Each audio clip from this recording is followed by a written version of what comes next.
All right, Rabbi Friedman, we have over 150 people live tonight, so thank you all for coming, for joining us for this very important topic that everybody thinks about at one point or another. Tonight's topic with Rabbi Friedman is light after loss. Rabbi Friedman's wisdom on coping with death. Rabbi Friedman is going to help us understand the ideas behind life and death, the mysteries of death, and how to navigate through grief. Hopefully this will remain philosophical for many of us until the coming of Mashiach, when this idea will be put to rest, and we will all live forever. But in the meantime, this is an important topic, one that we can use in our own life, and unfortunately in the lives of our friends and family. And we are very lucky to be joined with Rabbi Friedman to clarify on these issues. Everyone is going to remain muted for the time being, and when the time comes, we'll open it up for questions if the time permits. Thank you, Rabbi Friedman, for being here. The floor is yours. So here's the question of the evening. We have this unspoken or unauthorized conviction. Life is very fleeting. Life is very short. Here today, gone tomorrow, like a passing cloud, like a dream, like a wisp of smoke. But death is forever. Isn't that true? We've always thought that. It's the one thing we're absolutely sure of: death and taxes.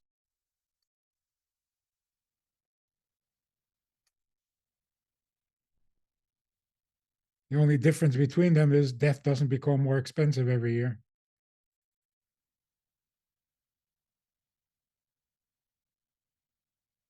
Death is absolutely unavoidable, inevitable. Life is flimsy.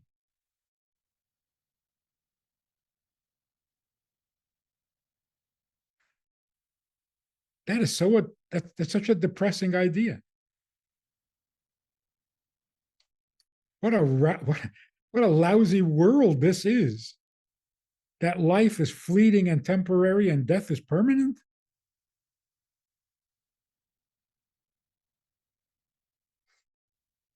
How could that possibly be true? Why would that be true? So, you know, the famous question of, is there life after death? Is there life after death? We've got to word the question a little differently, because the way it's worded, it makes no sense. Are you alive when you're dead? No, you're dead. What is the question? Does life continue after it ends? No, if it ends, it ends.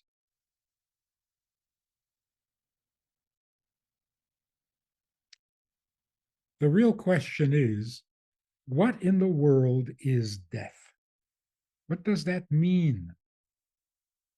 Something was alive, and then it died, and now it is dead.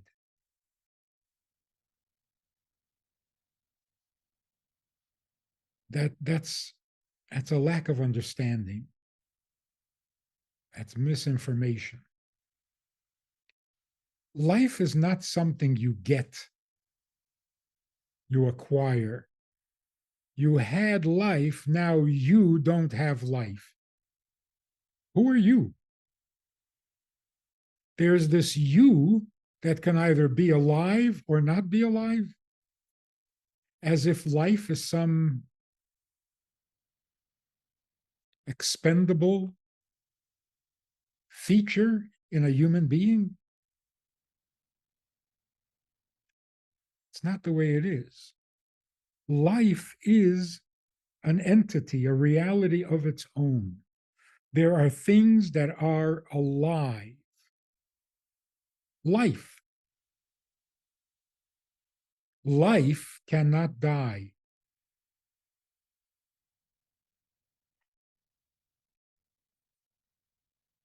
It's an oxymoron. If somebody said, "Do you think death can live?" That's ridiculous. Dead is not alive. Alive is not dead. Death can't live. Life can't die. A living thing or life can't not be alive.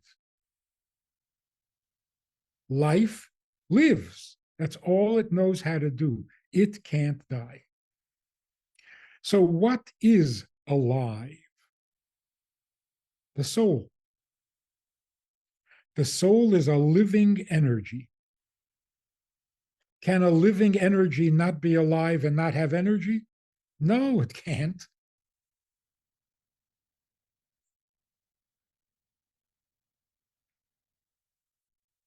The body, on the other hand, is not a living being. It's a lump of clay. But when the soul enters the body, then the body comes alive with energy from the soul. When the soul leaves the body goes back to being a lump of clay. So would it be correct to say, well, the body was alive and then it died? No, the body was never alive. It's a non-living thing that was energized by the soul, which is a living thing. So, which part of a human being actually goes from living to dying? The soul does not die because it's a life. Life doesn't die. The body doesn't die because it was never alive.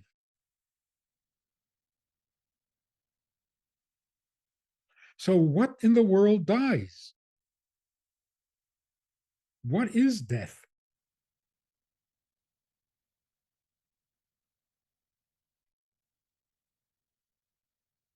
What happens at death is that this amazing, miraculous combination of body and soul is ended. The soul leaves the body, and the body remains without a soul. Result: the soul continues to live like a soul does, and the body goes back to being earth, which it always was, and it will return. From dust you are, and to dust you return. That's the body. The soul was never made of dust, and it does not go back to dust. So the soul goes back to being a soul among souls.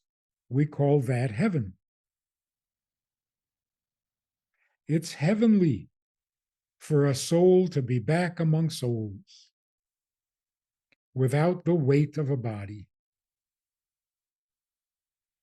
The body, on the other hand, goes back to being earth, is buried, because from dust you came, to dust you return. That's why we don't cremate a body, God forbid. We just let it go back to its natural condition, original condition, to the earth. We also don't bury a body in a cement casket, because that prevents the body from going back to the earth.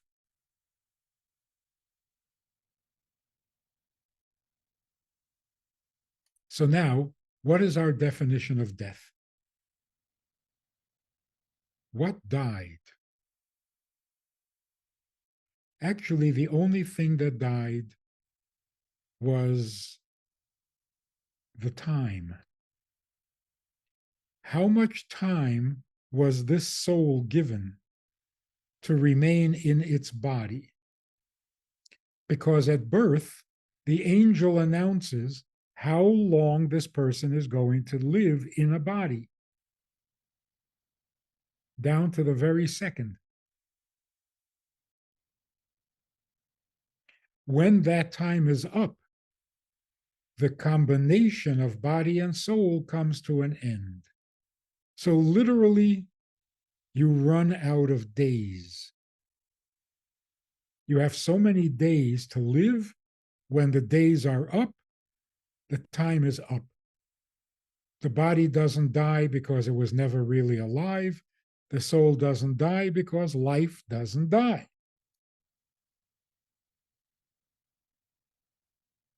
So the question shouldn't be, is there life after death?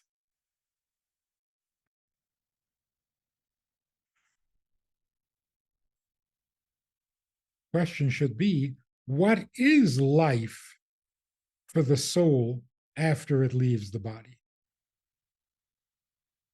And here we have a lot of information. There are souls who suffer, there are souls who are rewarded, there are souls who go through hell.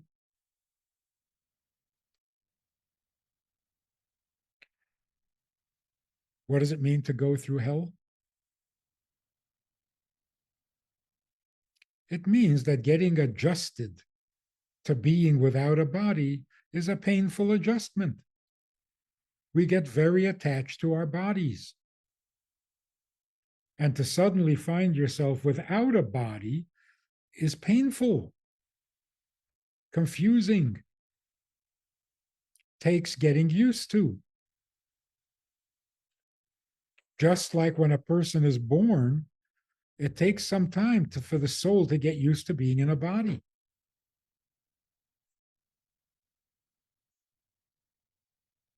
So babies cry. Sometimes you wonder, what are you crying about? I fed you and I diapered you. What do you want? Hey, it's not easy for a soul to suddenly be cramped into a body. But we get used to it. And we get to like it. And then 100 years later, when we have to go back to being without a body, it's just as traumatic. Takes getting used to. That's hell. Hell means the adjustment that a soul has to make when it finds itself without a body. And even though it is now among souls and it's heavenly, but until you get comfortable with being heavenly, you go through some hell. So you might say, heaven is where the soul rests, but getting there can be hell. Getting to heaven can be hell. So at the most, a soul needs 12 months to get comfortable being a soul without a body. Maximum 12 months. For most people, it's less. So what is the soul when it doesn't have a body? Some religions believe that you become an angel. And all angels are alike. But that's not correct. A soul never becomes an angel. A soul is greater than an angel. Because angels don't have free choice. They're pre-programmed.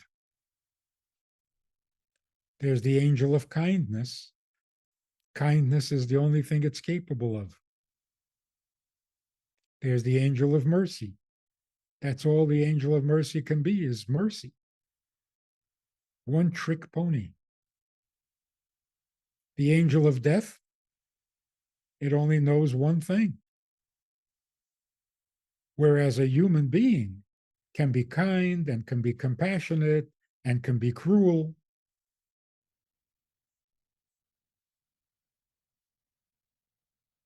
An angel, a soul is far more talented than an angel. So when the soul goes back to heaven, it doesn't get reduced to an angel. What happens to the soul? All the soul's experiences, meaning the person's experiences. When you see a beautiful scene, who is experiencing that, your body or your soul? Your body doesn't see, the soul sees. That's why when the soul leaves the body is perfectly intact and it can't see, can't hear, can't speak, can't think, can't feel. Because all of those things are activities of the soul, never the body. Now, if your eyes, your physical eyes are healthy, they let your soul see through the eyes. If your ears are healthy, the soul can hear through your ears. If the ears are not working or the eyes are not working, God forbid, then the soul can hear and see without the eyes and the ears. Like a person in a coma can see and hear what's going on in the room, only not through the body. In some way, they see better, they hear better, because they don't have to use the instruments of the body. So everything we experience during our lives, all our memories, all our feelings, all of our wisdom and knowledge, it all remains. The soul remains the same personality with the same experiences and the same memories and the same relationships. If a mother passes away, that soul remains the mother of her children. A father passes away, the soul is still the father of the children. Very little changes in the nature or the character of the soul. Only the negativity disappears. Only the weaknesses disappear. Because in heaven, there's no temptation, there's no weakness.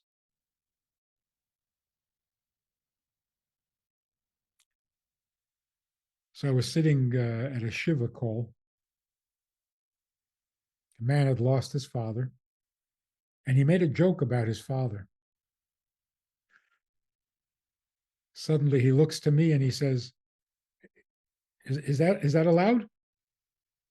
Am I allowed to make jokes about my father who just passed away?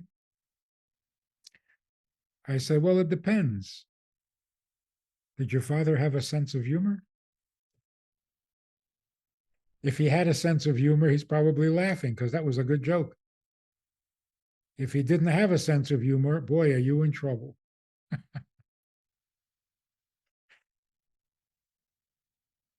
That doesn't change in the soul.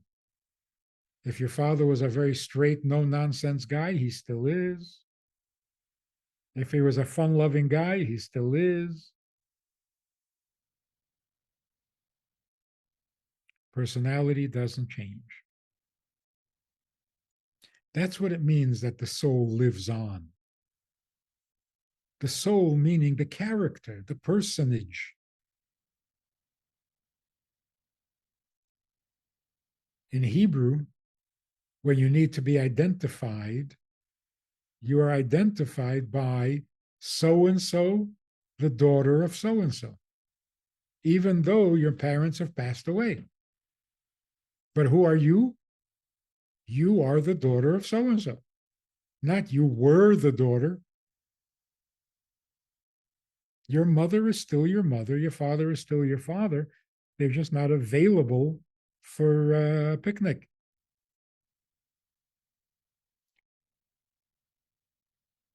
What is all this saying? All this is saying that death is not permanent, life is permanent. A soul cannot die. No soul has ever died. A living thing lives by retaining its memories, its experiences, its character, its personality, and primarily its relationships. In fact, we say in every one of our prayers, we say, God of our fathers, God of Avraham, our fathers, Abraham, Isaac, and Jacob. What, we're still their children after all these generations? Yes. If you're a descendant of Avraham, you're a descendant of Avraham. It's never going to change.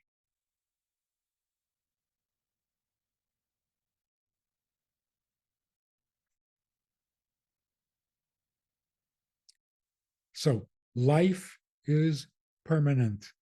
Life cannot die. The question is only, where are you living? In a body or without a body? Which means on earth or in heaven.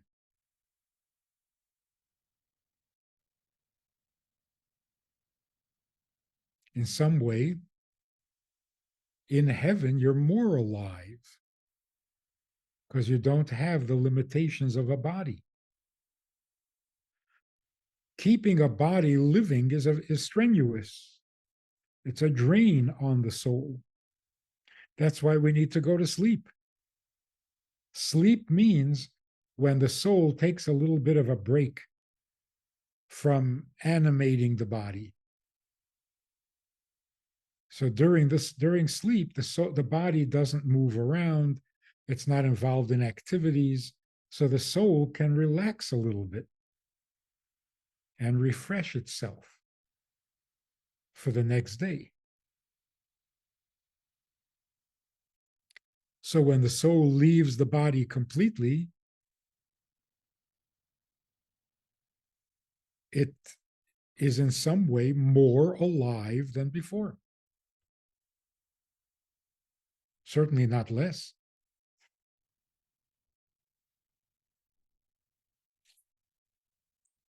Yet, we treat death as a tragedy. Why is that? Well, obviously, it's a tragedy for those who are left behind. To lose someone you love is a tragedy not for the soul who is departed, but for those who are still here and feel alone. But that's not the whole story either. The tragedy of death is why no one wants to die. Even the most saintly, the most godly people in our history did everything they could to delay death, even though they knew that they would go straight to heaven.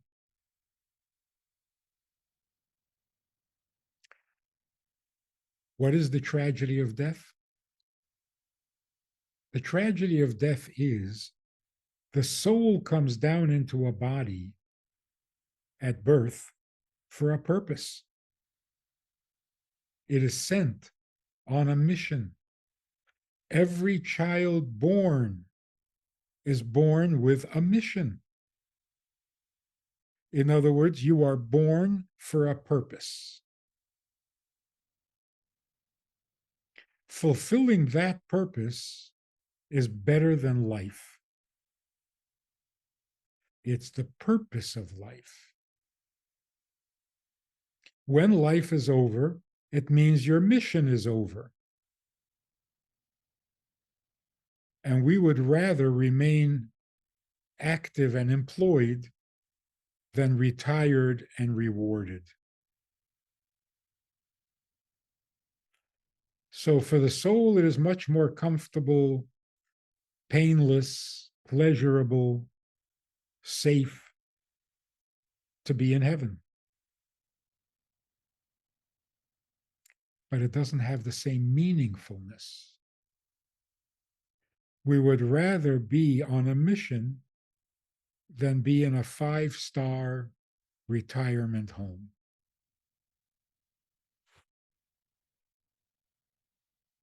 Actually, a couple of months in heaven wouldn't be bad, but not for longer than that. So the tragedy of death is that our mission is completed, and we would rather remain purposeful, productive, serving God, making the world better.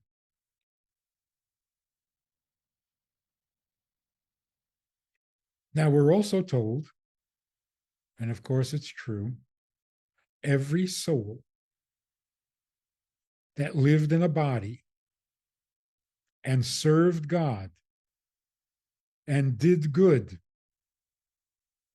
deserves to be rewarded. Not only the soul, but the body too. Because without the body, we couldn't do any of the commandments. You can't give charity without a body.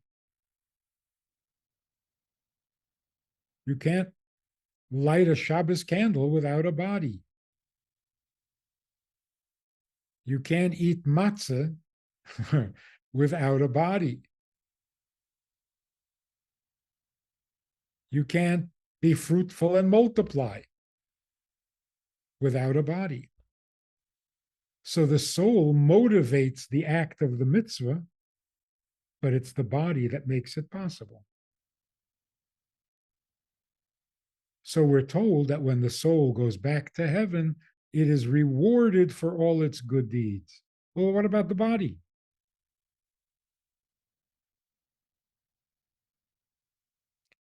The body actually deserves more of a reward than the soul, because the soul is only the motivation. The actual act of the mitzvah is the body.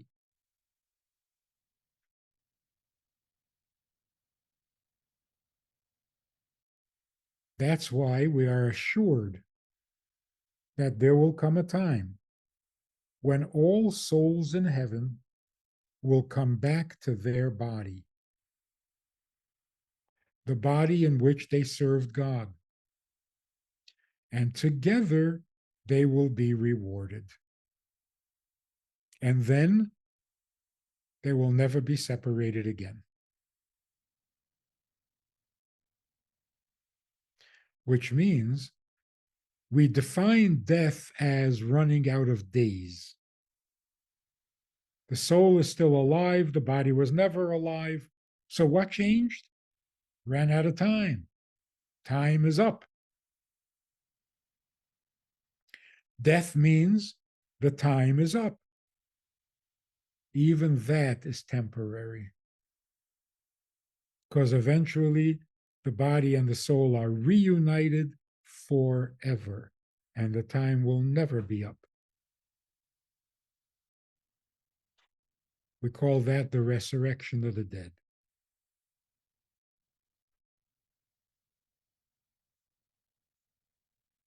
Christianity believes that there was a resurrection of a dead person, but only one, and it happened a long time ago.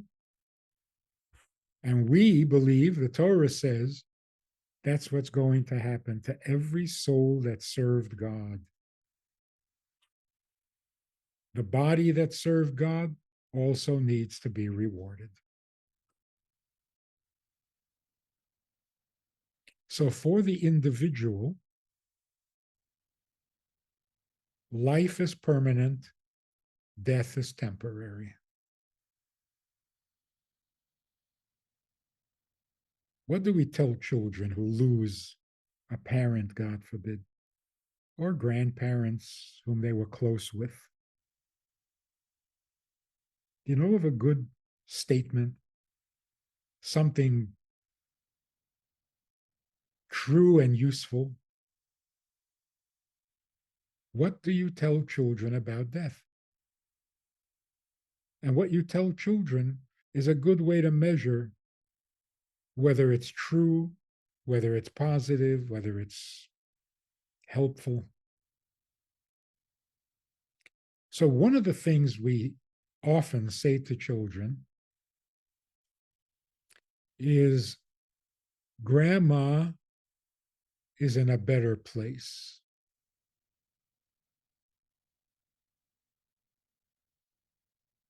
Grandma is in heaven, in a better place. Well, put yourself in a child's shoes. It's better to not be alive on earth. Children take things literally. When you say grandma went to a better place, the obvious question in the child's mind is, there's a better place? Why don't we all go?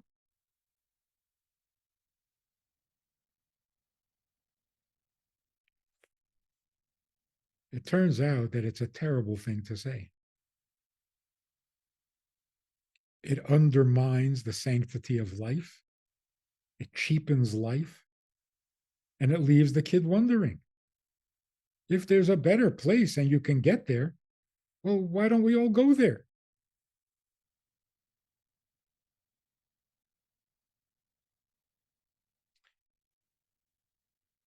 Aside from the negative effect on the child, the statement is simply not true. It is not better to be retired. It's easier. It's not better. It is much better to stay alive and continue to serve God. Be productive. Be a partner with God in making the world perfect. That's much better than being in heaven.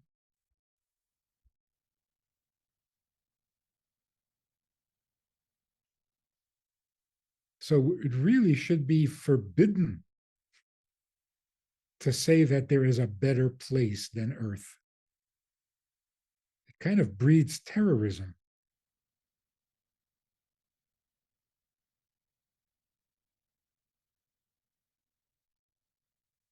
Why is suicide so forbidden? If you go to a better place,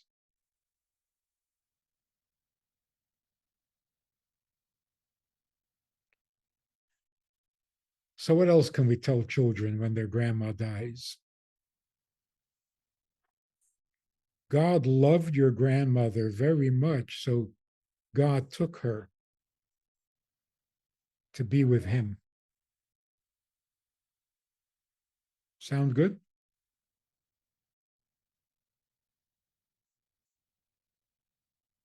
What does a child think? I love my grandma, but God loves grandma, so he took grandma to him. Now, that's pretty selfish. Now I hate God.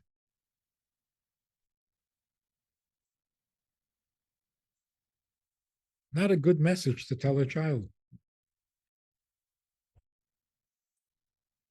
And it is not true. When God loves somebody, he gives them more life, not shortens their life.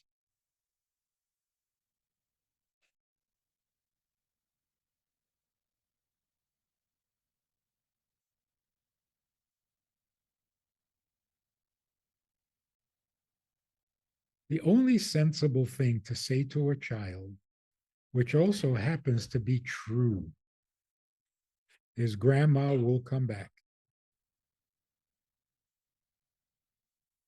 Grandma will come back. All souls return to their bodies.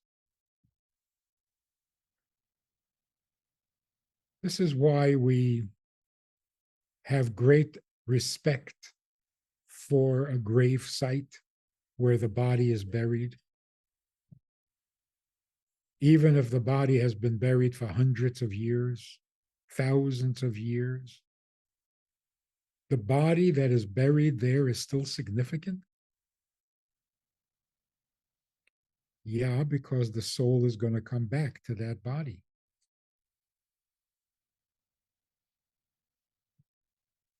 The body may disintegrate, but it will reintegrate in the resurrection of the dead. So, first of all, that's true. Secondly, it's the only thing that will make sense to a child. If death is a tragedy, then the only answer is reverse it and bring back the life. Every other excuse, every other explanation doesn't solve the problem. We don't like death. So, well, it's better. No, it's not better. We don't like death. The only good answer is you're right. Death has got to go. And it will. Every soul will come back to its body. Except the extremely evil who never did anything good with their body, and so they don't deserve a reward, so they don't come back. But every righteous person comes back to the body in which it performed its righteousness.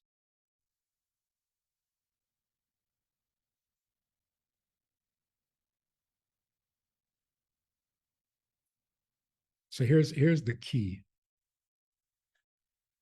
to understanding life and death.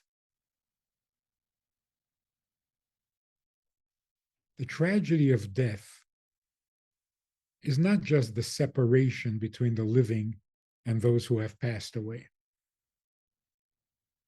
Missing somebody, yearning for somebody, longing for somebody. That's bittersweet.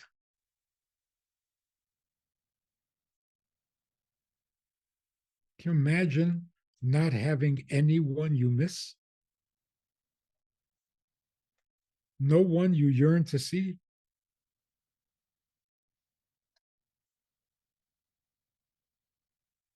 We have to make a distinction between what is our existence and what is our lives.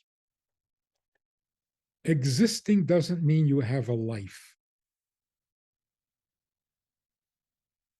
Existence means you are present on earth, but you got to get a life.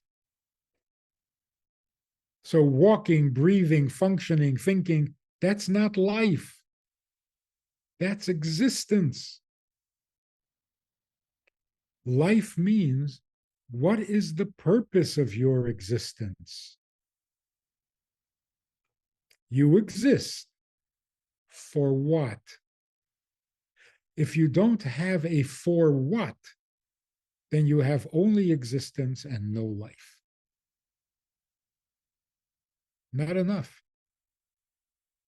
In fact, people who feel that they exist but they have no life are in a lot of pain. It is painful to be but without a purpose. It's painful. When we ask, what is the purpose of life? Why am I here? It's not a philosophical question. It's a painful question. And if you can't find an answer, you have to go numb. You have to become desensitized, jaded, to avoid the pain of existing without a life.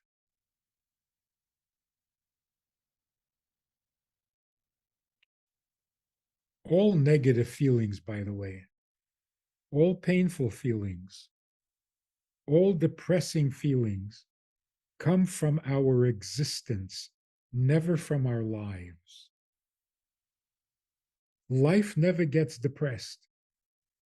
Existing is heavy and could be depressing.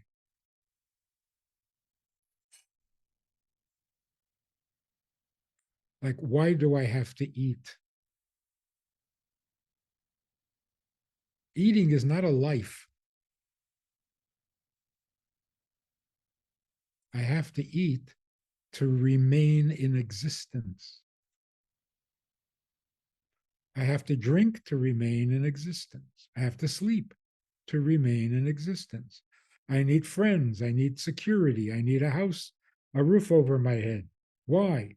To keep existing. So when I have what to eat and I have what to drink and I have a house to live in, I still don't have a life. I have secured my existence. I have done nothing for my life.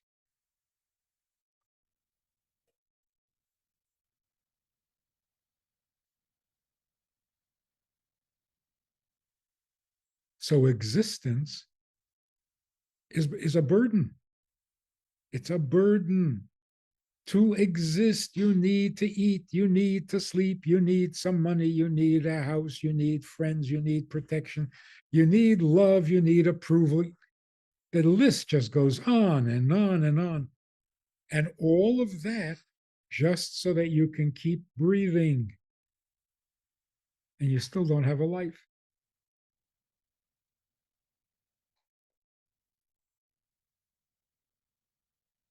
In affluent countries, we are more likely to get depressed than in a third world country. The reason is simple. In a third world country, existence is a full-time job. People living in a third world country are so preoccupied with maintaining their existence, there's no time to think of why. What is the purpose of life? You have the luxury to sit around and think about that? You must be affluent. You need peace of mind to be able to think of the purpose.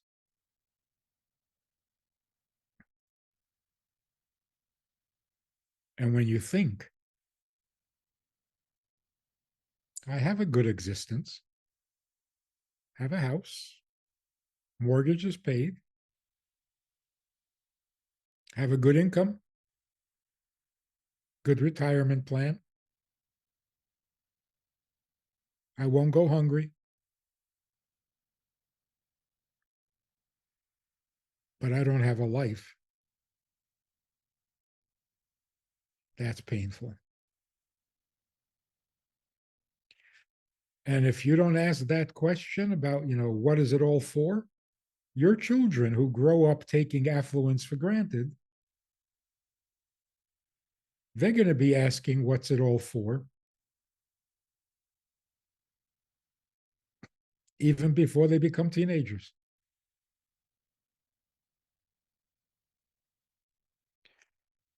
Life means the purpose, the contribution, and the effect you're having by existing in this world. How does the world benefit by your existence? That's life. Life doesn't demand that you eat, that you sleep, that you make money, doesn't demand anything. Life says, as long as you're existing, can you make a difference? Can you have a positive effect? Can you make some contribution that makes existence more meaningful? Do you know what you're existing for? That's life.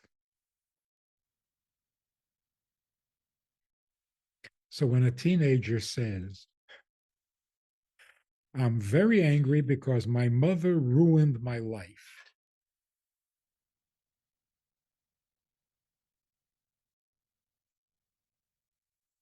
not correct. You cannot ruin life. You can make existence difficult. So what did your mother do? She took away your allowance? Does that affect your life? No, it just affects your existence. Existence can be painful. It usually is. Life is never painful. Life means you make a difference. That's painful. Even when your existence is terrible and you don't have what to eat and you don't have shoes to wear and you don't have freedom or security because everybody around you hates you, that means you don't have a life. You can have the most meaningful life with the most painful existence. Greatest people in history, the most moral, the most holy, the most fantastic people had a very difficult existence.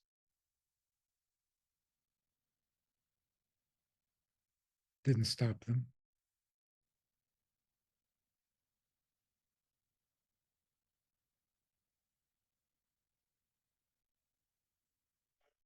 In fact,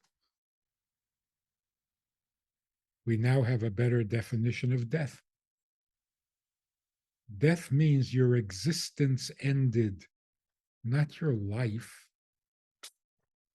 What happens when a person is no longer alive, doesn't need to eat, doesn't need to drink, doesn't need to sleep, doesn't need security, doesn't need anything? The demands of existence are over. The soul can rest in peace,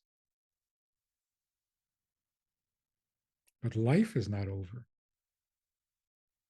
The soul in heaven can still influence the children on earth. The soul in heaven can still make a difference. Not directly, but through the children. So while the soul was here and had an existence, it could give charity itself. It could light the Shabbos candles itself. It can eat the matzah itself. Now, when it leaves the body and it doesn't have an existence, it can still influence the world by motivating the children to light the Shabbos candle, to eat the matzah, to give the charity, and so on.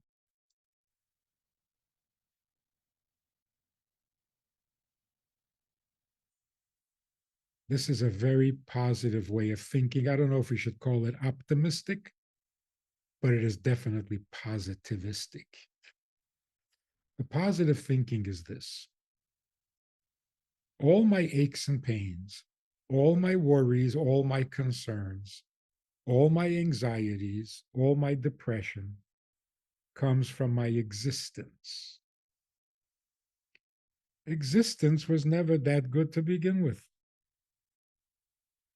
because it's so demanding, it's so conditional. You have to protect your existence. It's a burden. Not only do you have to eat the right foods. If you eat the wrong foods, oh, you're going to suffer. Not only must you sleep, but you have to sleep well. Not only do you need a roof over your house, you need a roof that can that can withstand a storm. The demands just go on and on. You need friends. Oh, not just any friends, best friends. It's just endless. So, if there is something wrong with your existence, it's only the existence. This does not affect my life at all. Nothing can affect my life because life means I am making a difference. I can make a difference with shoes. I can make a difference without shoes. I can make a difference after I eat. I can make a difference before I eat. So the positive thinking is my life is always wonderful. My existence, let's not talk about it.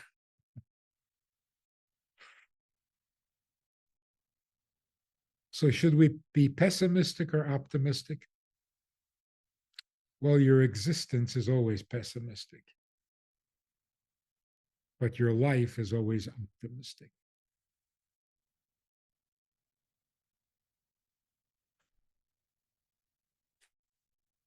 We're going to go through our existence with a lot of aches and pains.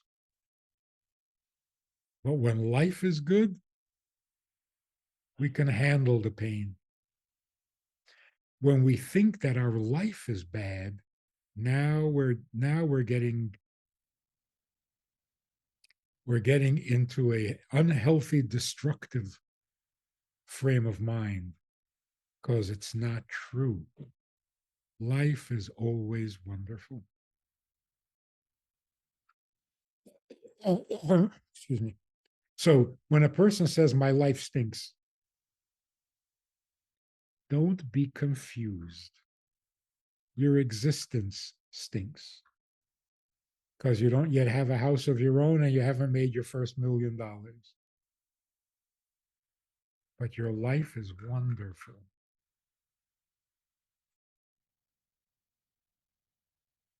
If you remember during COVID interfered with your life. COVID interfered with our existence. We couldn't go to work. You work to maintain your existence. We couldn't go shopping. We couldn't go sightseeing. We couldn't go to the theater or to the baseball game. None of that is necessary for life.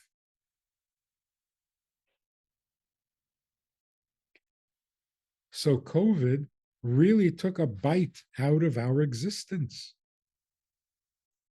But at the same time, it tuned us into life so much more than before. Suddenly, people were thinking about their lives, not their existence. Suddenly, family became more important. Friends became more important. Goodness, kindness, thoughtfulness. We were busy with that. And that's life.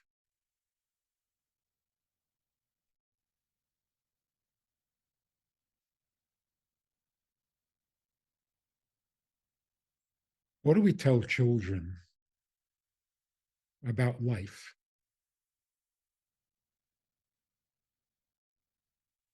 In many, many cases, we don't tell them anything about life.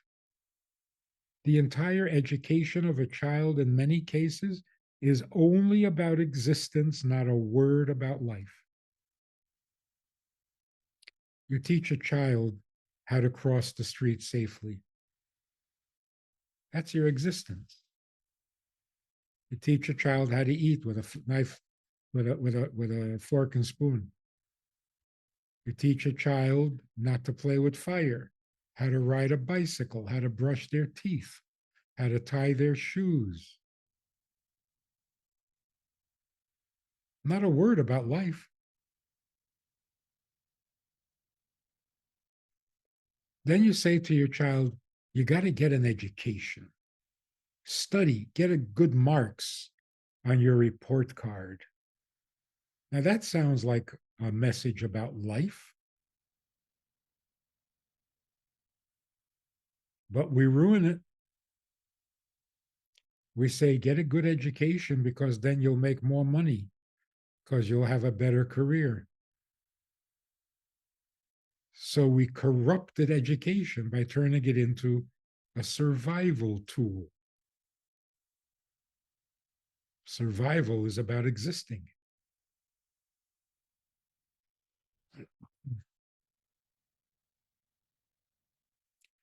Tell your children never to lie.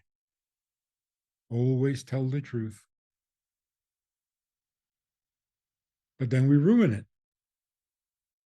We say, because if you lie, people won't believe you, and your existence will be miserable. People won't trust you, and you're going to miss out on a lot of goodies. So again, we've reduced it back to existence. You tell children to share. See, that sounds like a life lesson. But again, we ruin it. Share with your friends. Then when you go to their house, they'll share with you.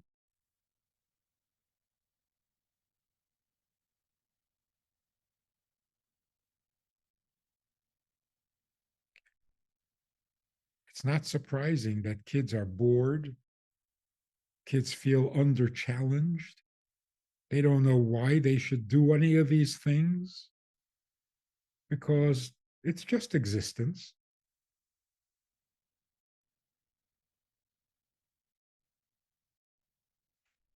If we would tell them about life, meaning that their existence should have a positive effect on their environment, on their surroundings, on their friends, on their family, make a difference. That's life. And then kids would have a purpose to wake up to in the morning.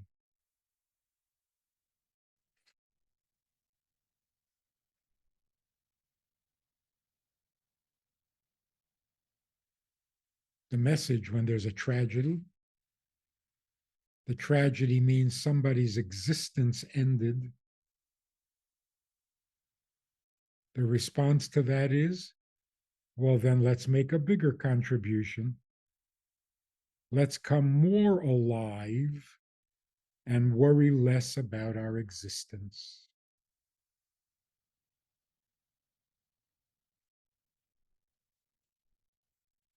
So I got to let you in on a little secret. How is it that the Jewish people outlived, outsurvived most other nations that were greater, richer, stronger? They're gone. The Romans are gone, the Babylonians are gone, the Persians are gone, the Greeks are gone. All the superpowers of the earth are gone. But the helpless little group of Jews, we're still here. What is the answer? Yes, yes, there are miracles. God keeps us alive. Isn't it something we're doing? So now we understand and now we know. The Romans wanted to improve their existence. That's all they wanted. They wanted to guarantee that their cities will never be destroyed, that their food supply will never come to an end, and they will exist forever.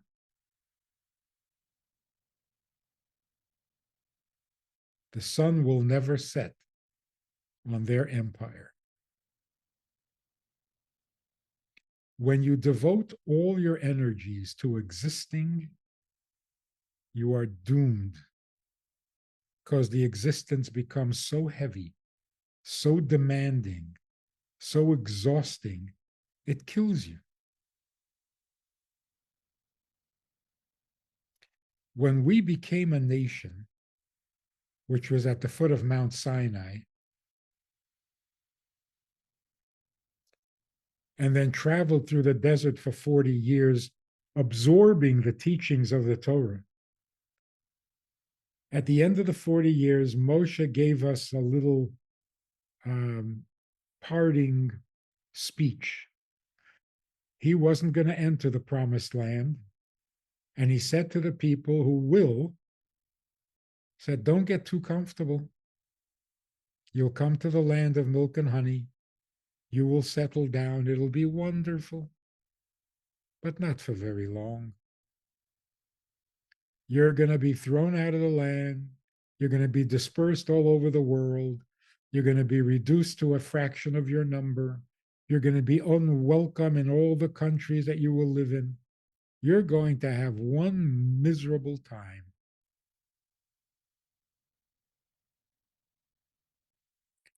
People must have said, that's not very encouraging. What are you telling us? Moshe said, I'm telling you that your future existence is not going to be good. It'll be painful. You will barely exist. You won't have what to eat. You won't have safety. You won't have security. You won't have shoes. Therefore, don't invest in your existence. Put all your energies into living. Such great advice. If you look at Jewish history, it bears it out very clearly. For most of our history, we barely existed, but we were so alive. We made such great contributions to the societies that we lived in. We produced scholars, we produced saints, we produced charitable institutions. We were so alive. And that kept us in existence. How ironic. Those who wanted to exist only don't exist. But if you devote your life to living, your existence will take care of itself. That's the deal. People who think only of being healthy are not healthy. People who think of making a contribution, whether healthy or not, they stay healthy. Because when you have a purpose, you can handle the aches and pains. When all you want to do all your life is get rid of the aches and pains, you're so focused on the aches and pains, they just never go away.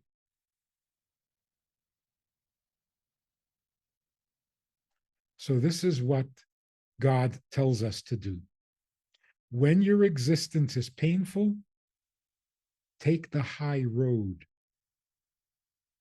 Transcend your existence and put your energies into living.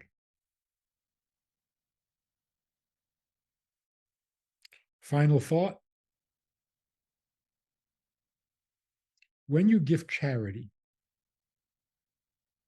you earn life. Giving charity means you take a dollar bill. A dollar bill is good for what? For existing. With a dollar bill, you can buy a drink. With two, you can buy something to eat. Now you take this dollar bill that can enhance your existence, and instead you give it to charity. You give it to someone to make their existence easier. By giving the dollar to someone else, you are making a difference. Now you have a life.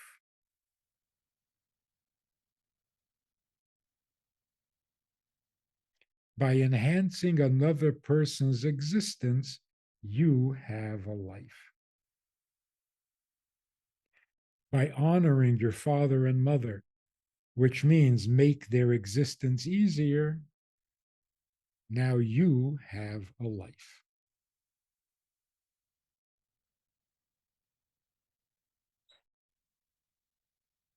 When you take off on Shabbat and you do nothing to improve your existence and focus completely on life, Now you have a life. So God says, don't put your energies into existing. There's nothing you can do about that. Leave that up to me. You focus on living, and you'll be better off even in your existence. Isn't that a beautiful idea? When I'm feeling hungry, I should think about who is hungrier than me and what can I do about it. Bottom line, if you think you're needy, you're in trouble. If you find that you are needed, you have a life.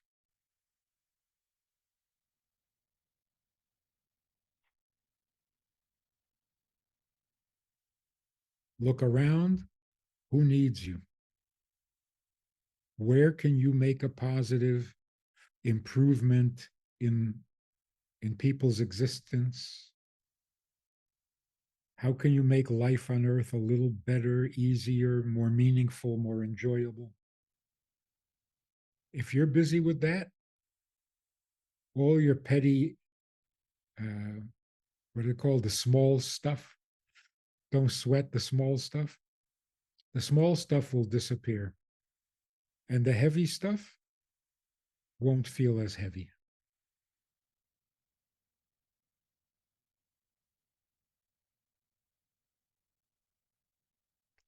That's how we handle loss. That's how we handle pain. That's how we handle depression. Existence can be very depressing. Life is joyful. Because when I can do something for you, I feel much better.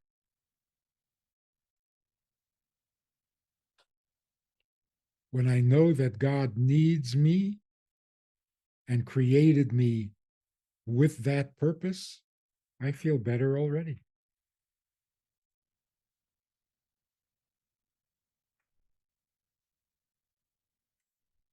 We really do enjoy serving others more than we enjoy taking care of ourselves.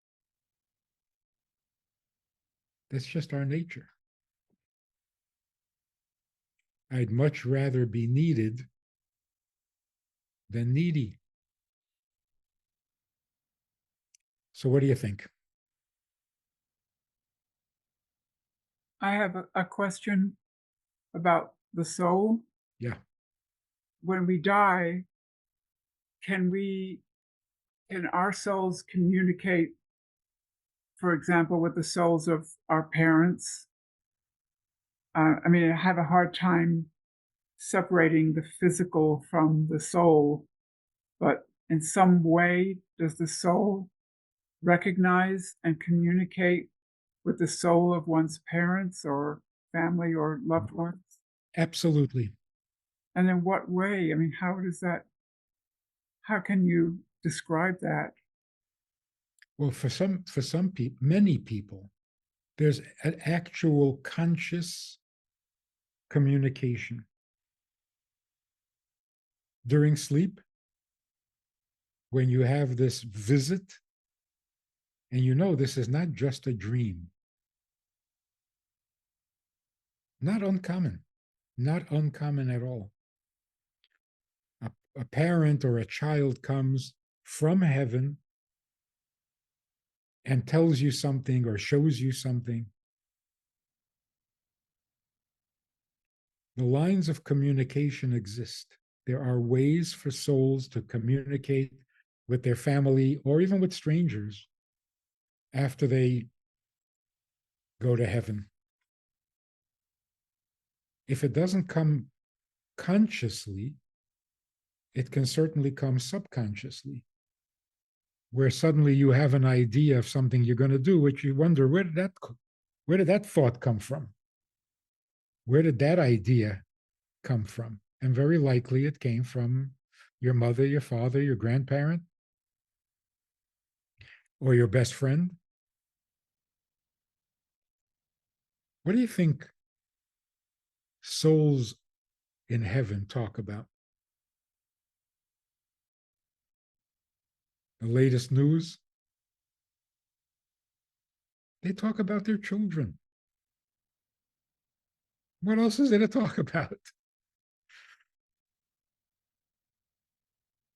They talk about their children. They think about their children. They worry about their children. They're parenting.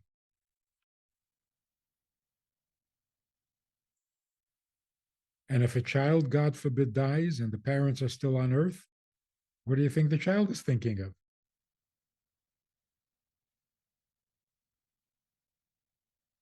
So definitely there is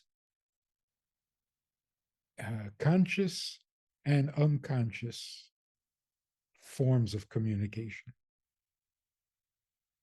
Um, what is the, what are the, here is my question. What are the souls do all the time? Like where are they? Like at any given time, if I think my husband is around the house, then he is. Like if a family gets together and we say to ourselves, is Tati here? Is he here? On various occasions and different times, he's more present or less present, but can be at any time. How often was he present while he was alive? He was always present. He really was. Really, that's amazing. Then he still is. He was always present. Yeah. Then he still is. People don't change. But the soul in heaven, it takes a certain effort to make contact with bodies. So when there's something really special happening, the soul will make the effort. When not, the soul won't make the effort. Does he see us? Does he know what's going on with us? Absolutely. There's nothing that prevents him from seeing. He doesn't need eyes. Eyes can only see so far. So he's aware of everything that's going on. Completely aware. And it matters to him. It's not like he's indifferent. Mm-hmm. In other words, you can make him happy, you can make him sad. Yeah, I'm aware of that. So in general, what do the souls do? What does he do all day? What they do all day is study. Mm-hmm. All their questions that they had during life are answered. All the puzzles and mysteries are explained. They're enlightened. Enlightened means they're taught, they're shown, they're educated. So when they come back, they'll know a lot more than when they left. They're sitting in yeshiva shel mailo. They're sitting in a heavenly school, being taught heavenly stuff. And it's a great pleasure. Yet they want to come back.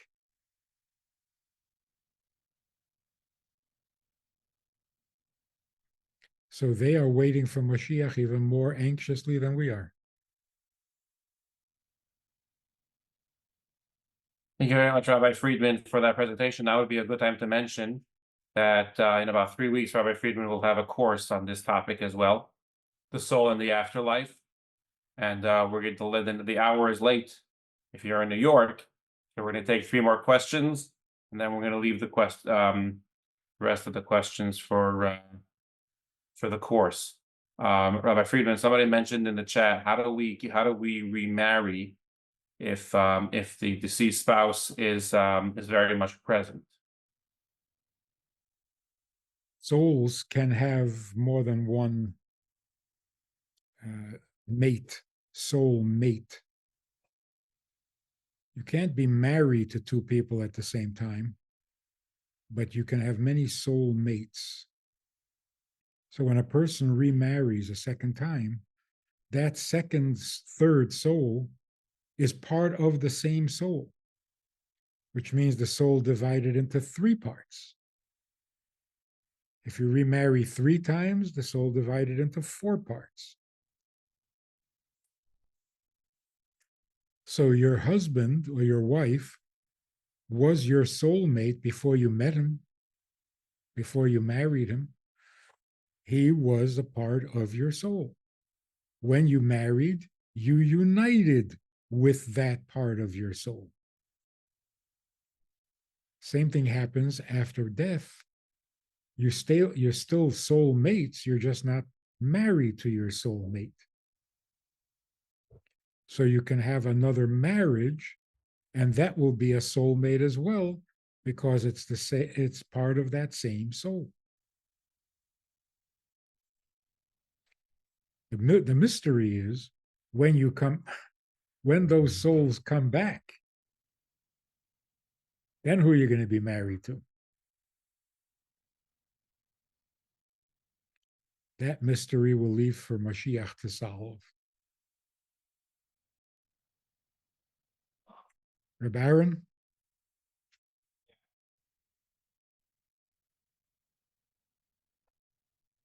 You're there? Hi, Rabbi. Hey. How do we make the transition for our loved one's soul easier? Well, that's why we say Kaddish. It helps the transition. We also give charity. That helps a lot. And we study some Mishnah, because the Hebrew word for neshama, the Hebrew word neshama, which means soul, is the same letters as Mishnah rearranged. So studying Mishnah helps the neshama make the transition. And even after the transition is completed, we still do mitzvot for the neshama, because the neshama wishes it could do the mitzvah. So by doing a mitzvah for the neshama, it makes the neshama happier and richer, and gives the neshama pleasure.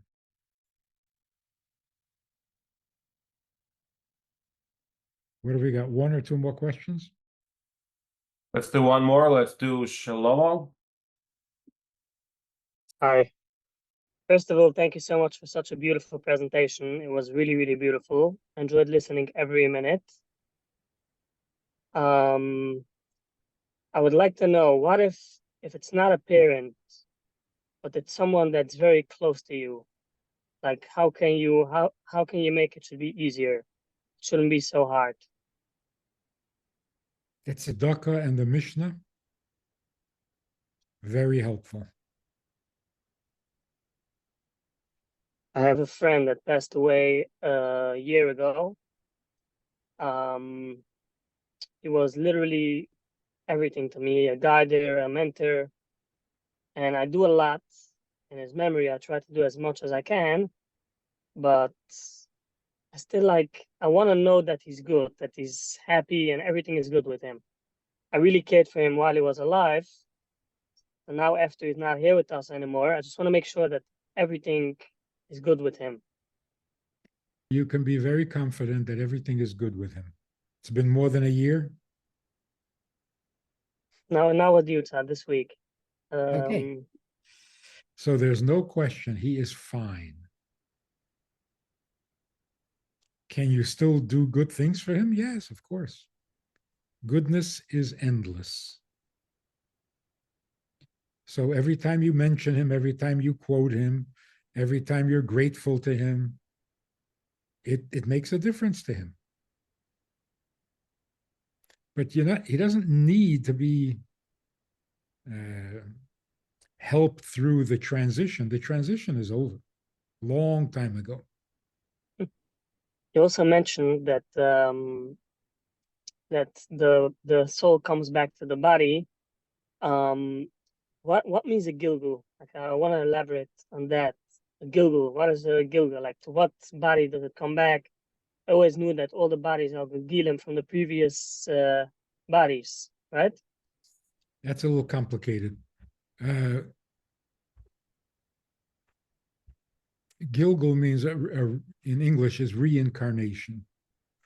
Reincarnation simply means that the same soul is born again and is a baby again and grows up again and has a life again because it didn't finish its job the first time around. So it's given a second life to complete the job. Mm-hmm. But that's only one part of the neshama. The part of the neshama that completed its job, which is why it passed away, that part of the neshama stays in heaven. There's some part that was still missing, that part of the soul comes back, has another life, and completes itself. That's a Gilgul. But it's not the whole neshama. And that's why if you go to the gravesite of a person, you have to wonder, maybe he's back alive and he's standing next to you, visiting his relative, right? No, the soul is still connected to its body. A part of the soul that wasn't completed in one lifetime gets another body and another life and completes itself. And that can be 3 times.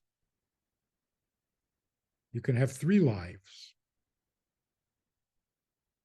But again, it's only a part of the soul, the incompleted part.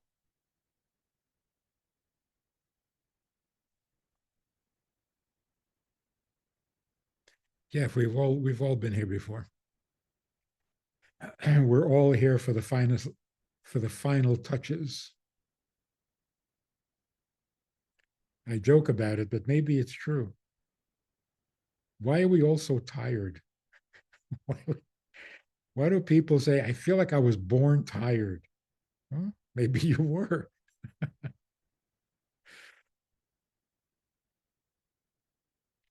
Anyway, your friend is fine. Er sitzt in Gan Eden, and he's wishing you the best. And if you can do him a favor, wow, you're a good friend. It's been a pleasure. Let's get back together again soon. When is this course exactly? The dates will be announced, God willing, very soon, probably by the end of the week. Dates will probably be around the 19th, the week of the 19th. So now we're the week of the 5th, so in about 2 weeks. Very You're going to good. be in Utah. Okay. Only good news, lots of good news. That's what we need. Amen. Thank you very much, Rabbi Friedman. And thank you, everybody, for joining. Wishing you a wonderful night and looking forward to all the good news. Good night. Thank you. Good night. Thank you, Good Rabbi. night. Good night.